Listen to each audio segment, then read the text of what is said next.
Bismillahirrahmanirrahim.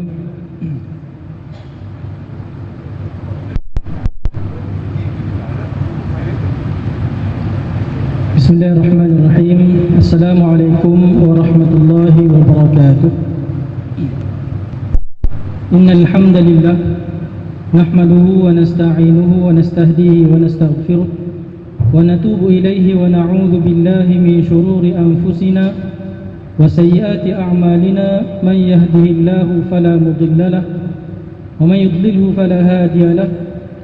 Ashhadu an la ilaha illallah wahdahu la sharika lahu wa nashhadu anna Muhammadan abduhu wa rasuluh. Allahumma salli wa sallim ala habibina wa syafi'ina Muhammad ibn Abdillah wa ala alihi wa sahbihi wa man tabi'ahu wa wala. Subhanaka la ilma lana illa ma 'allamtana innaka antal alimul hakim wa la hawla wa la quwwata illa billahil aliyyil azim. Amma ba'd. Para jemaah muslimin dan muslimat yang dirahmati Allah, alhamdulillah, pertama dan selamanya marilah kita merafakkan syukur kita kehadrat Allah Subhanahu wa taala kerana Allah Subhanahu wa taala masih lagi berikan kita ruang dan kesempatan untuk kita meneruskan kehidupan kita di atas bumi Allah Subhanahu wa taala. Dan alhamdulillah hari ini kita telah masuk hari yang ke-18. Malam ni malam 18 Ramadan. Maknanya separuh Ramadan telah pun berlalu dan kita sedang berada pada separuh yang akhir Ramadan. Tuan-tuan yang dirahmati Allah, kerana keberkatan dan kelebihan yang Allah berikan dalam bulan Ramadan ini, maka janganlah kita lepaskan satu saat pun daripada Ramadan tanpa kita manfaatkan untuk kebaikan kita dunia dan akhirat. Kerana kita tidak pasti sama ada Ramadan ini akan berulang untuk diri kita pada tahun akan datang, ataupun mungkin ini Ramadan terakhir, wallahu a'lam. Jadi mudah-mudahan kita dapat manfaatkan Ramadan kali ini untuk membersihkan diri kita, memberikan kekuatan untuk kita meneruskan ibadah kita pada masa-masa bulan-bulan yang akan datang. Tuan-tuan yang dirahmati Allah, InsyaAllah pada malam ini saya akan kongsikan berkaitan dengan nuzul Quran, ataupun dalam bahasa Melayunya nuzul Quran maksud penurunan Al-Quran. Tuan-tuan pada jemaah yang dirahmati Allah, kenapa kita menyambut sambutan nuzul Quran pada bulan Ramadan? Kerana bulan Ramadan adalah bulan yang mana Allah turunkan padanya Al-Quran. Ini dirakamkan di dalam Al-Quran. Allah berfirman, Syahrul Ramadan alladhi unzila fihi Al-Quran. Bulan Ramadan ialah bulan yang mana diturunkan padanya Al-Quran. Satu-satunya bulan yang Allah sebut di dalam Al-Quran, bulan-bulan Islam, hanya bulan Ramadan sahaja. Jadi bulan Ramadan Allah sebut diturunkan padanya Al-Quran. Hudan linnas, yang mana Al-Quran ini memberikan hidayah, petunjuk kepada manusia. Wa bayyinatin minal huda, dan memberikan keterangan-keterangan supaya memperkuatkan lagi petunjuk tersebut. Wal furqan, dan juga dengan Al-Quran itu mampu memberikan kita petunjuk untuk membezakan antara perkara yang hak dengan perkara yang batil. Alhamdulillah, kita umat akhir zaman ini dimuliakan oleh Allah Subhanahu wa taala dengan Allah memberikan kepada kita Al-Quran yang merupakan mukjizat Nabi sallallahu alaihi wasallam. Jadi Al-Quran diturunkan dalam bulan Ramadan, bahkan diturunkan pada malam yang sangat mulia, iaitu malam Lailatul Qadar. Allah berfirman, Inna anzalnahu fi Lailatul Qadr. Sesungguhnya telah kami turunkan Al-Quran itu pada malam Lailatul Qadar. Dalam ayat yang lain Allah berfirman, Inna anzalnahu fi lailatin mubarakah. Sesungguhnya telah kami turunkan Al-Quran itu pada malam yang penuh keberkatan, iaitulah malam Lailatul Qadar.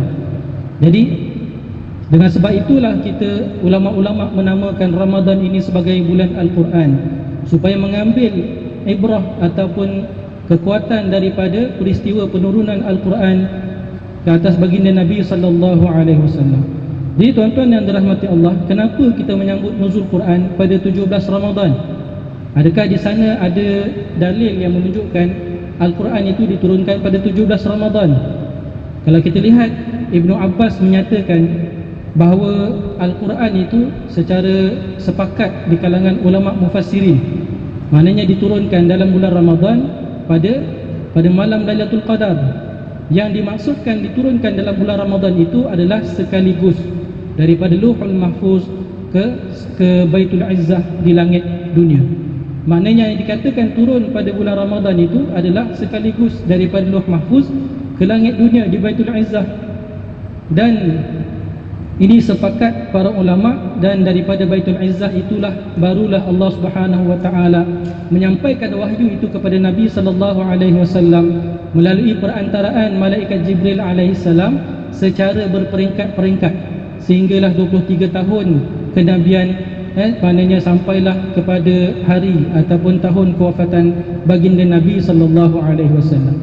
Justru daripada mana datang 17 Ramadan ni, yang mana kita tahu sebenarnya 17 Ramadan ini adalah tarikh berlakunya peristiwa Perang Badar, yang mana dalam Al-Quran Allah SWT rakamkan, maknanya berkaitan dengan peristiwa ini. Allah berfirman, in kuntum amantum billahi wa ma anzalna ala abdina yaumal furqan yaumal taqal jam'an. Sekiranya kamu beriman kepada Allah dan apa yang telah kami turunkan kepada hamba kami, iaitulah Nabi sallallahu alaihi wasallam, Yaumal Furqan, hari di mana diturunkan Al-Quran. Al-Quran juga dinamakan sebagai Al-Furqan.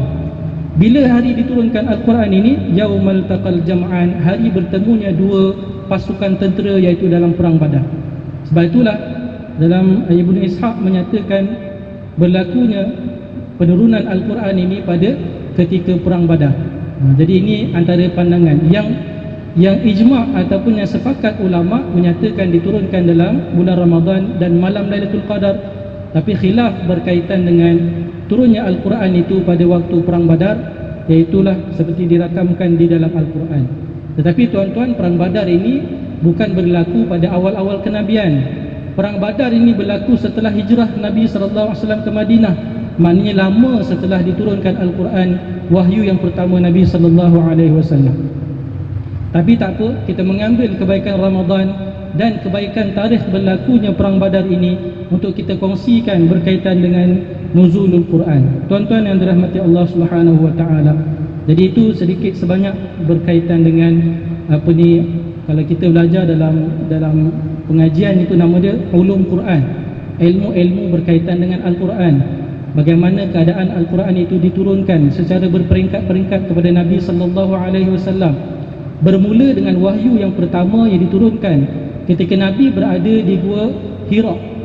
Ketika itu Nabi bersendiri mengasingkan dirinya daripada perkara-perkara yang teruk yang berlaku di kalangan orang-orang musyrikin di Mekah, yang mana mereka ini menyembah berhala, mereka ini meminum arak, mereka berzina, mereka berjudi, mereka buat perkara yang bertentangan dengan Islam.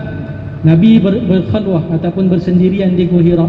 Di situlah Nabi SAW menerima wahyu yang pertama. Jadi setelah daripada itu wahyu diturunkan 10 tahun di selama 23 tahun, iaitu 10 tahun di Mekah, kemudian 13 tahun di Mekah, kemudian 10 tahun di Madinah. Kalau kita tengok ciri-ciri ayat yang turun di Makkah, iaitu pada awal-awal kenabian, itu ayat-ayatnya pendek-pendek. Sebab tu kalau kita baca surah-surah yang berada di juzuk-juzuk yang akhir, juzuk 30, juzuk 29, kebanyakan surah ini adalah surah Makkiyah. Kerana ciri-ciri surah yang turun di Mekah pada awal-awal kenabian, surahnya pendek-pendek, supaya nak memudahkan difahami oleh mereka yang baru saja bersama menerima Islam. Dan ayat-ayat Makkiyah ini kebanyakannya bercerita berkaitan dengan tauhid, bercerita berkaitan dengan akidah, cerita berkaitan dengan perkara-perkara ghaib, tentang syurga neraka, tentang dosa dan pahala. Ini ciri-ciri ayat-ayat Makkiyah. Kalau tengok ayat itu dimulakan dengan ya ayyuhan nas, wahai sekalian manusia, ini antara tanda itu ayat-ayat atau surah Makkiyah yang diturunkan di Mekah. Manakala ayat-ayat ataupun surah yang turun di Madinah, biasanya ayatnya panjang-panjang. Kalau kita tengok daripada awal surah Al-Baqarah, kebanyakan ayatnya panjang-panjang. Dan ayat-ayat yang turun di Madinah kebanyakannya berkaitan dengan syariat, kebanyakannya berkaitan dengan muamalat, kebanyakannya berkaitan dengan jinayat. Maknanya ketika Nabi berada di Madinah, Nabi sudah mula mempraktikkan, menguruskan manusia, orang-orang yang beriman, dan juga perkara-perkara yang berkaitan dengan syariat. Jadi sebab itulah ayat-ayat begitu. Jadi itu antara ciri-ciri surah ataupun ayat-ayat Makkiyah dan ayat-ayat Madaniyah. Jadi tuan-tuan yang dirahmati Allah, sedikitlah tu berkaitan dengan ulum Al-Quran ataupun ilmu-ilmu berkaitan dengan Al-Quran. Jadi tuan-tuan dirahmati Allah, Al-Quran ini adalah mukjizat yang terbesar ataupun yang teragung Allah SWT berikan kepada Nabi SAW dan juga kepada umat Nabi Muhammad SAW. Al-Quran mukjizat ini tujuan dia adalah untuk membuktikan kenabian. Jadi Nabi SAW diberikan dengan Al-Quran, antaranya adalah untuk membuktikan kepada umat manusia ini bahawa Nabi SAW ini diutuskan oleh Allah SWT sebagai Rasul. Sebab tu kita sebut Al-Quran ini mukjizat kepada Nabi Muhammad dan umat Nabi Muhammad SAW. Dan hebatnya Allah kurniakan kepada Nabi SAW satu mukjizat yang tidak sama seperti mukjizat Nabi-Nabi terdahulu. Walaupun kita dengar mukjizat Nabi-Nabi sebelum daripada Nabi Muhammad ni mukjizat yang hebat. Seumpama Nabi Daud AS yang mampu melembutkan besi. Besi bagi Nabi Daud tu macam tanah liat, dia boleh buat macam mana bentuk pun yang dia nak. Seperti mana mukjizat juga yang diberikan kepada Nabi Isa AS. Sejak daripada dia di pangkuan ibunya, dia dah boleh berkata-kata. Itu antara mukjizat Nabi Isa. Dia boleh menyembuhkan mata yang buta, menyembuhkan kulit yang sopak. Bahkan pernah Nabi Isa membangunkan orang yang telah mati. Ini mukjizat kepada Nabi-Nabi terdahulu. Nabi Musa AS dikurniakan dengan tongkat, yang mana Allah perintahkan Nabi Musa campakkan tongkat dia menjadi ular yang besar yang melawan ular-ular yang dikeluarkan oleh tukang-tukang sihir Fir'aun. Jadi ini antara bentuk mukjizat Nabi-Nabi yang terdahulu. Tetapi mukjizat Nabi SAW Allah berikan lagi lebih kelebihan. Kerana apa? Mukjizat Nabi-Nabi terdahulu hanya terpakai ataupun valid ketika zaman mereka sahaja. Dah tak ada lagi kita jumpa tongkat Nabi Musa. Tak ada lagi kita jumpa kelebihan yang ada pada Nabi Daud dan juga mukjizat-mukjizat yang lain. Tetapi Nabi SAW dikurniakan dengan Al-Quran, dan Al-Quran itu masih kekal lagi sampai hari ini. Al-Quran, tuan-tuan yang dirahmati Allah, kelebihan Al-Quran, walaupun usia Al-Quran itu sudah 1400 tahun lebih.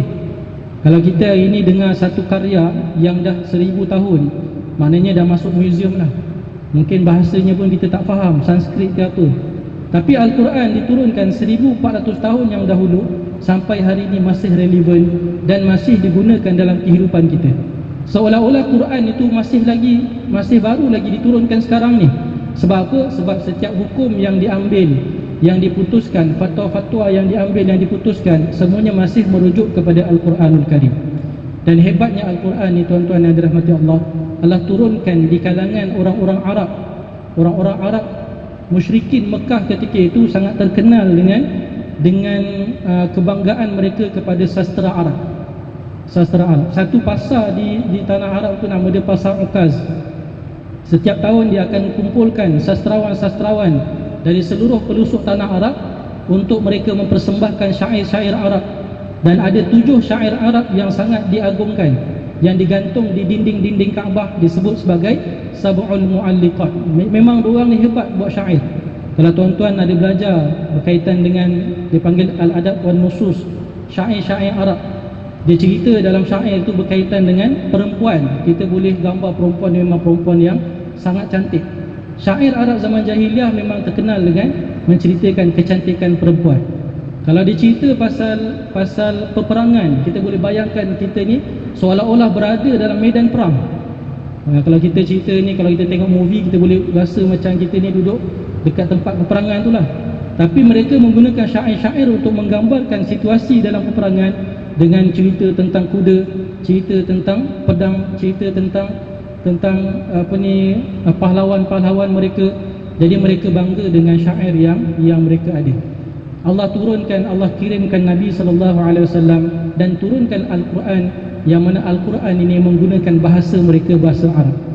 Tetapi bila mana Quran diturunkan, orang-orang Arab ni jadi tercengang. Sebab apa? Bahasa Qurannya terlalu hebat untuk mereka lawan. Sampai satu peringkat Allah Subhanahu Wa Taala mencabar kepada orang-orang musyrikin Mekah yang tak nak terima Nabi SAW, tak nak terima dakwah Nabi, dan menolak Al-Quran. In kuntum fi raibin mimma nazzalna ala abdina fa'tu bi suratin min mithlih wad'u syuhada'akum min dunillah in kuntum sadiqin. Allah kata, kalau kamu ragu-ragu dengan apa yang kami turunkan kepada Nabi SAW, datangkan satu surah yang sama seperti Al-Quran. Tak cukup dengan itu, wad'u syuhada'akum, dan panggillah siapa yang mahir daripada kalangan kamu untuk datangkan satu surah ataupun apa-apa karya yang sama hebat dengan Al-Quran, kalau kamu benar orang-orang yang betul, sadiqin, yang benar. Jadi begitu sekali Allah mencabar orang-orang musyrikin dengan kehebatan mereka, tapi Al-Quran tak pernah dapat dicabar oleh mereka. Jadi tuan-tuan yang dirahmati Allah, dan Al-Quran ini sepanjang zaman, walaupun sudah 1400 tahun, maknanya masih kekal lagi seperti mana yang turun kepada Nabi hari ini, kekal lagi Al-Quran yang sama isinya kita baca hari ini dan kita amalkan. Bahkan Al-Quran bukan sahaja untuk dibaca, bukan sahaja untuk didengar. Quran ini menjadi manhaj kehidupan manusia. Alif Lam Mim, zalikal kitab la raiba fihi hudan lil muttaqin. Al-Quran itu adalah petunjuk kepada orang-orang yang bertakwa, kerana di dalamnya menjadi panduan manusia dalam segenap kehidupan, syariatnya, akidahnya, dari sudut siasahnya, dari sudut ekonomi, dari sudut muamalat, dari sudut pengurusan rakyat, dari sudut kehidupan berumah tangga, semuanya disebutkan di dalam Al-Quran yang menjadi panduan dan rujukan kita pada hari ini. Justru ini nak menceritakan tentang kehebatan Al-Quran. Dan Al-Quran bukan sahaja berguna dan menjadi panduan petunjuk kita di dunia, bahkan Al-Quran nanti menjadi syafaat bagi pembacanya jadi hari akhirat. Nabi SAW menyatakan, Iqra'ul Quran fa innahu ya'ti yawman syafi'an di ashabih. Bacalah Al-Quran, kerana sesungguhnya Al-Quran nanti akan datang di hari akhirat memberi syafaat kepada para pembacanya. Jadi kita nakkan syafaat daripada Al-Quran, maka di dunia ini jangan kita tinggalkan Al-Quran. Jangan sampai Al-Quran tu asing daripada kehidupan kita. Jangan sampai kita hanya sendiri sahaja tahu bagaimana penguasaan dalam diri kita, yang maknanya orang lain tak tahu, orang lain tak pernah tanya pun kita. Jadi kita pun diam-diam je lah kan. Jadi jangan begitu tuan-tuan dirahmati Allah. Kalaulah kita meninggalkan Al-Quran, walaupun orang lain tahu, Allah tahu. Dan dalam satu hadis Nabi SAW pernah menyatakan, Al-Quran hujjatun laka au alaik. Al-Quran ini boleh menjadi hujjah bagi kamu. Maksudnya Al-Quran akan berhujjah atas kita, kepada kita, berkaitan dengan apa yang telah kita baca daripada Al-Quran, apa yang telah kita dengar daripada Al-Quran, apa yang telah kita tadabbur daripada Al-Quran, kita amalkan dan kita muliakan Al-Quran. Tapi bagi orang yang meninggalkan Al-Quran, boleh menjadi hujjah ke atas mereka. Quran akan dakwa kita nanti di hari akhirat, ketika mana hidupnya dia tidak berusaha untuk memperbaiki bacaan dia, tidak suka mendengar bacaan Al-Quran, dan dia tidak ada satu langkah untuk dia berusaha memperbanyakkan bacaan Al-Quran. Jadi tuan-tuan, ada orang dia rasa kalau dia sempat dia bacalah, dan ada orang dia rasa selamat kalau dia tak sempat, tak apalah, nak buat macam mana. Bukannya wajib pun baca Quran setiap masa. Tetapi tuan-tuan dirahmati Allah, hadis itu menyatakan bahawa Quran ini akan mendakwa orang yang meninggalkan Al-Quran ketika hidupnya. Begitulah betapa besarnya peranan Al-Quran dalam kehidupan kita. Tuan-tuan, saya ringkaskan, Nabi SAW menerima wahyu yang pertama di Gua Hira. Ketika itu Jibril datang kepada Nabi, peluk Nabi SAW. Nabi first time jumpa Jibril, tak pernah lagi orang yang datang peluk Nabi sekuat begitu. Dan Nabi dibacakan oleh Jibril dengan Iqra' bismi rabbikal ladzi khalaq. Bacalah dengan nama Tuhanmu yang menciptakan.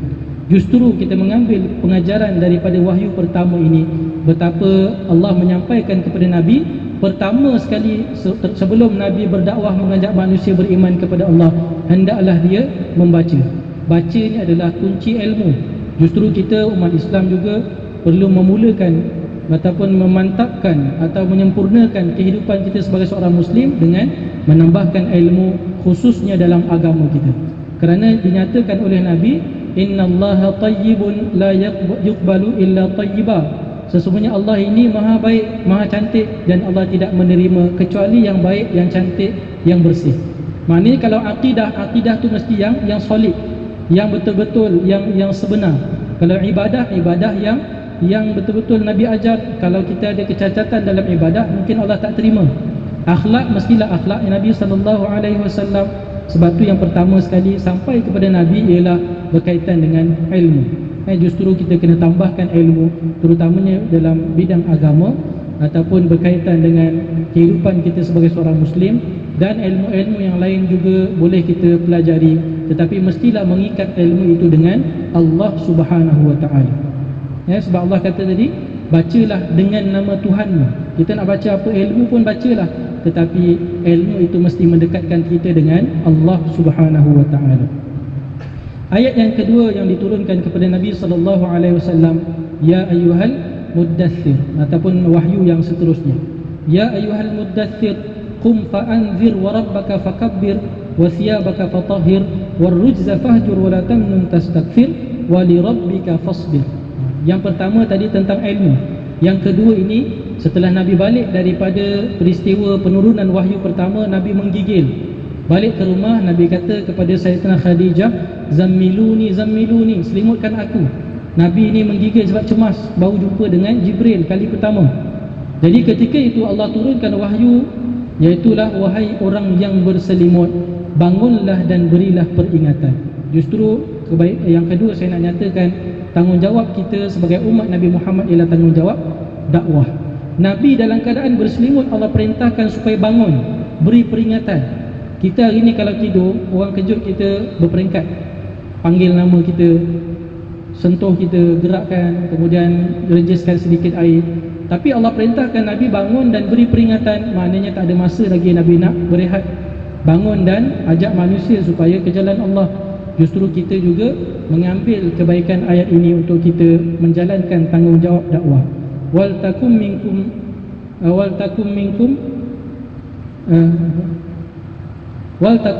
ummatun yad'una ilal khair wa ya'muruna bil ma'ruf wa yanhauna 'anil munkar. Jadilah kamu satu umat yang terbaik, dan jadilah kamu umat yang terbaik yang mana menyeru kepada yang ma'ruf dan mencegah kepada yang munkar. Itu tanggungjawab kita sebagai seorang Muslim.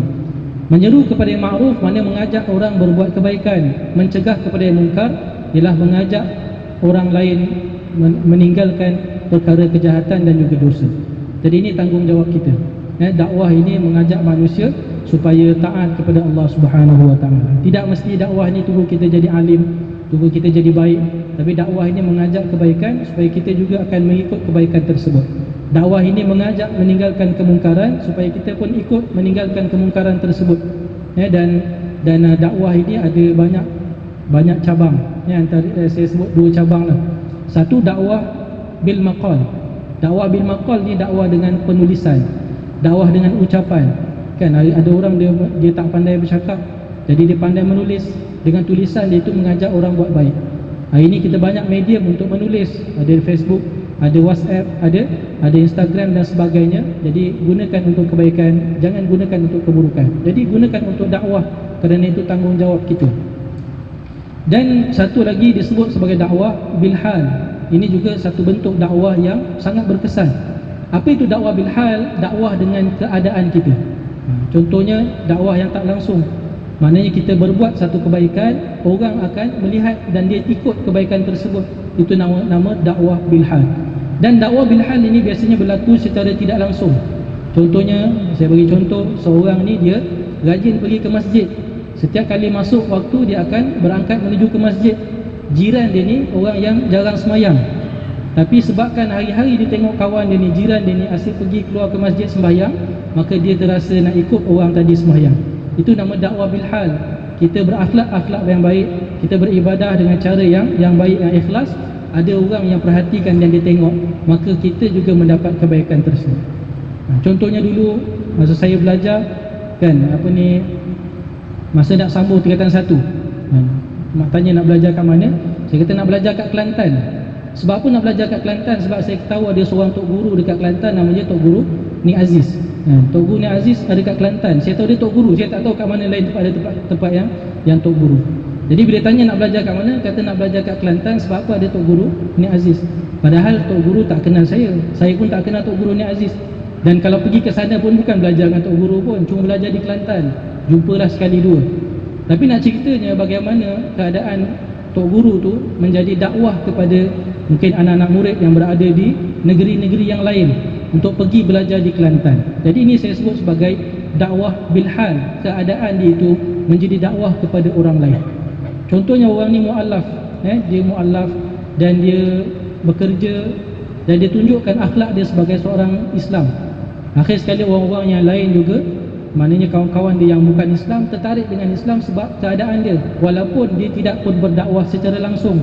Justru tuan-tuan yang dirahmati Allah, yang pertama sekali untuk dakwah bilhal ini, kita sendiri kena menunjukkan akhlak yang baik, akhlak yang baik kepada masyarakat, akhlak Islam kepada orang-orang sekeliling kita.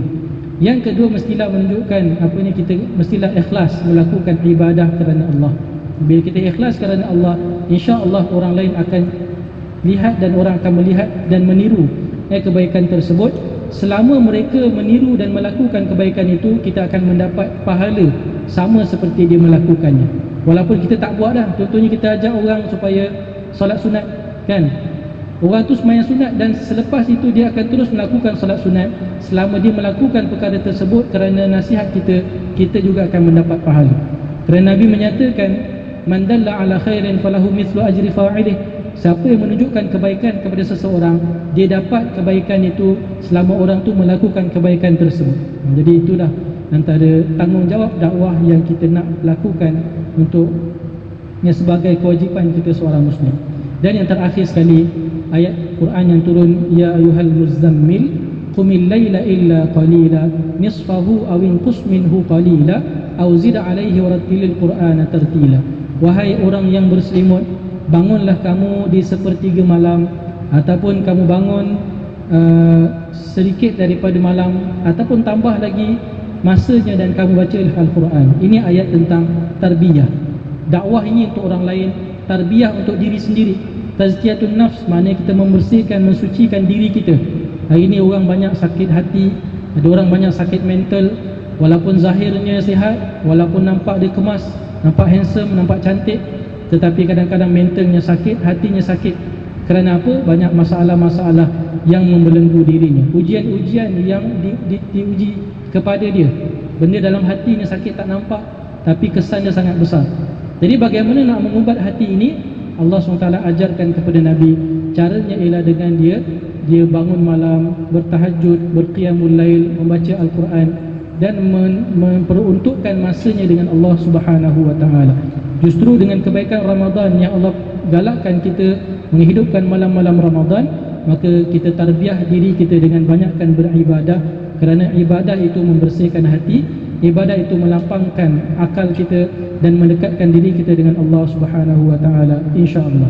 Jadi tuan-tuan, sekadar itulah untuk tazkirah pada malam ini berkaitan dengan nuzul Quran. Mudah-mudahan bermanfaat untuk diri saya yang berkata-kata dan semua yang mendengar, insya-Allah. Wallahu a'lam. Aqulu qawli hadza astaghfirullahal azim li wa lakum. Assalamualaikum warahmatullahi wabarakatuh.